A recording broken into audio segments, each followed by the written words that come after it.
Halo semuanya, selamat datang kembali di channel Jason Wilbur. Pernah nggak sih kalian main yoyo? Mainan yang kelihatannya sederhana ini. Cuma tali dan dua cakram. Ternyata punya sejarah yang super panjang dan menarik loh. Hari ini kita akan melakukan perjalanan waktu untuk menguak asal-usul yoyo dari senjata kuno sampai jadi mainan yang kita kenal sekarang. Siap, ayo kita mulai. Banyak yang mengira yoyo itu mainan modern.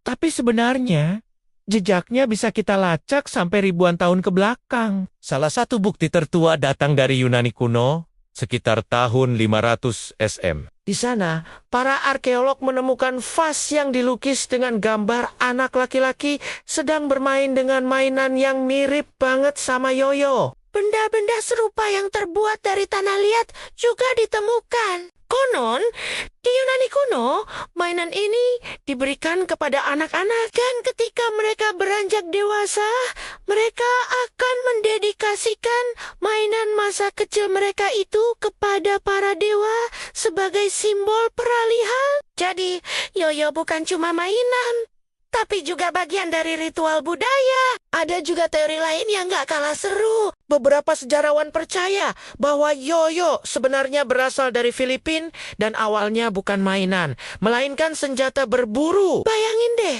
para pemburu di hutan melemparkan benda berat yang diikat tali panjang ke arah mangsanya dari atas pohon. Kalau lemparannya meleset, mereka bisa dengan mudah menariknya kembali tanpa harus turun. Kata yoyo sendiri, konon berasal dari bahasa Tagalog Filipina yang artinya kembali-kembali. Meskipun bukti tertulisnya agak sulit ditemukan, teori ini cukup populer dan menjelaskan asal-usul nama yoyo yang kita pakai sampai sekarang. Keren banget kan?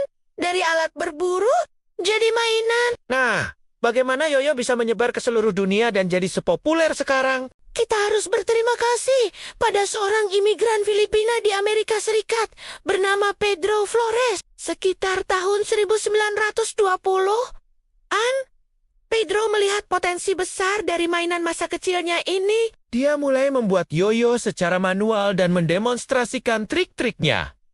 Orang-orang pun langsung terpukau. Pedro Flores kemudian membuka pabrik yoyo pertama di Amerika dan menggelar kompetisi yoyo pertama. Dia adalah orang yang mempopulerkan nama yoyo di dunia barat. Dari sinilah demam yoyo mulai melanda. Kesuksesan Pedro Flores menarik perhatian seorang pengusaha cerdas bernama Donald F. Duncan. Duncan melihat yoyo bukan cuma sebagai mainan, tapi sebagai sebuah fenomena. Pada tahun 1929, dia membeli perusahaan yoyo milik Flores dan mulai memproduksinya secara massal. Strategi marketing Duncan sangat jenius. Dia mempekerjakan para profesional jojo untuk berkeliling kota, melakukan demonstrasi di sekolah-sekolah dan pusat keramaian, serta mengajarkan trik-trik keren kepada anak-anak. Duncan berhasil mengubah yoyo dari sekadar mainan menjadi sebuah hobi yang digandrungi, lengkap dengan kompetisi dan komunitasnya sendiri. Merek Duncan pun menjadi identik dengan yoyo. Seiring berjalannya waktu, yoyo terus berevolusi. Dari yang awalnya terbuat dari kayu atau tanah liat, kini yoyo dibuat dari berbagai macam material canggih seperti plastik dan logam presisi tinggi. Desainnya juga makin beragam. Ada yoyo yang dirancang khusus untuk trik looping. Ada juga yang lebar untuk trik string yang rumit. Dulu, tali yoyo diikat mati ke porosnya.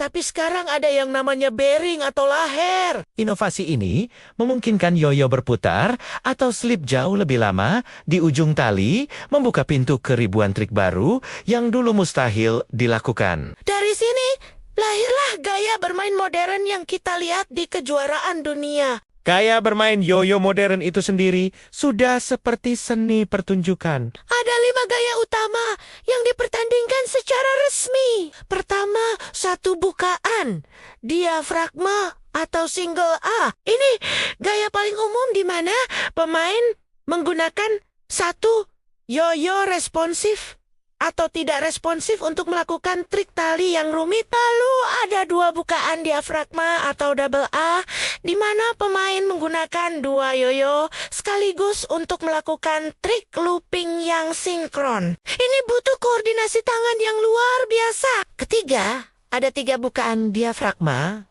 yang mirip satu bukaan diafragma, tapi menggunakan 2 yoyo untuk trik tali. Bisa bayangin nggak?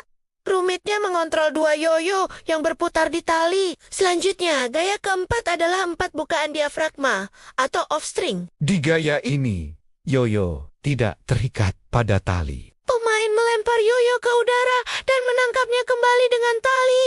Mirip seperti permainan Diablo.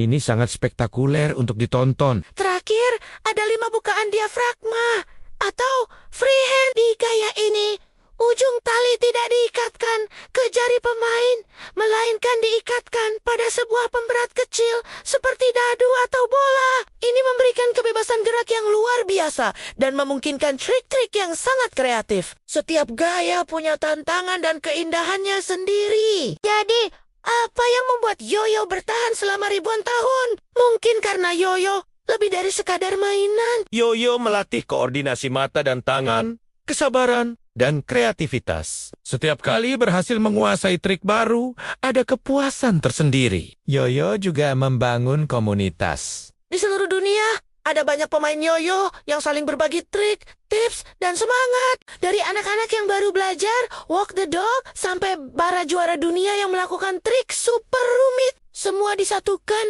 oleh mainan sederhana ini. Yoyo adalah bukti bahwa hal-hal simpel bisa membawa kegembiraan yang luar biasa dan menghubungkan orang dari berbagai generasi dan budaya. Gimana?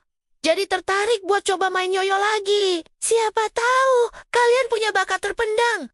Jadi pemain yoyo profesional. Sejarahnya yang kaya membuktikan bahwa yoyo bukan sekadar tren sesaat, tapi bagian dari warisan budaya dunia. Mulai dari ritual kuno, senjata berburu, hingga menjadi panggung pertunjukan seni modern, perjalanan yoyo benar-benar luar biasa. Oke, sekian dulu pembahasan kita tentang sejarah dan asal-usul yoyo. Semoga video ini menambah wawasan dan bikin kalian makin penasaran sama dunia yoyo. Jangan lupa untuk like, komen, dan bagikan video ini ke teman-teman kalian. Ya, dan yang paling penting, subscribe kanal Jason Wilbert biar nggak ketinggalan konten-konten seru lainnya. Terima kasih sudah menonton. Sampai jumpa di video berikutnya.